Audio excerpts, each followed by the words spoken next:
दोस्तों, स्वागत है आपका हमारे चैनल पे। आपके फेवरेट सीरियल गुम्मी किसी के प्यार में भवानी के फैसले से किसकी पत्रलेखा के पैरों के तले जमीन। जी हाँ दोस्तों, देखने को मिलता है कि पत्रलेखा ने चाल तो बहुत शानदार चली कि वो सही को सबक सिखा के रहेगी और उसकी औकात दिखा के रहेगी। इसीलिए वो सब पहले तो भड़काती है भवानी काकू को और उसके बाद में भवानी काकू को इतना मैनिपुलेट कर देती है कि वो सब यहाँ पर ओमी और देखने को मिलता है कि सोनाली तीनों ही मिलकर इस तरह से एनवायरनमेंट क्रिएट कर देते हैं, मैनिपुलेशन कर देते हैं कि भवानी डिसाइड कर लेती है कि वो सही को इसके ऊपर दिखा के ही रहेगी। और इसी शर्त पर सोनाली और ओमकार रुकने के लिए तैयार होते हैं कि अगर इस घर में भवानी की चलेगी तो ही वो रुकेंगे, वरना हर किसी की चलती रहेगी तो वो बिल्कुल नहीं रुकेंगे।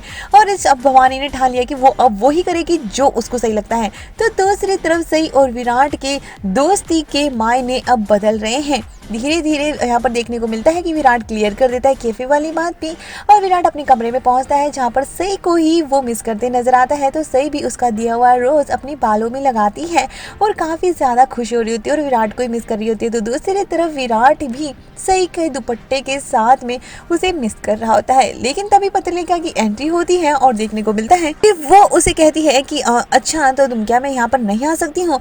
और इतनी देर में पीछे से सम्राट भी आ जाता है और कहता है मैं इतनी देर से तुम्हारा इंतजार कर रहा हूँ और तुम यहाँ क्या कर रही हो। और यहाँ पर देखने को मिलता है जो फर्ज तुम दोनों निभा नहीं पाए ना वो मैं निभा रही हूँ।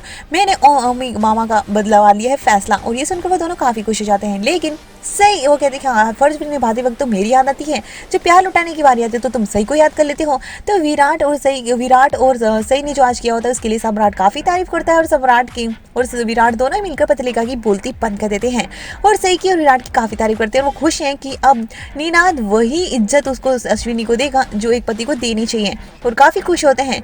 तो वहीं पत्रलेखा ये सबको सुनकर बहुत बुरी तरह से नाराज होती है और देखती है कि सही का दुपट्टा वहीं रखा होता है और सही का दुपट्टा देखकर वो पूछती है अच्छा सही तो यहाँ से चली गई, सामान भी चला गया, फिर ये दुपट्टा यहाँ क्या कर रहा था। उसका जवाब सम्राट देता है और कहता है कि वो उसका शायद तुम भूल रही हो कि वो उसकी पत्नी भी है और इस कमरे में रहे चाहे उस कमरे में मेरा सामान कहीं भी रह सकता है और वो उसे अपने साथ ले जाता है।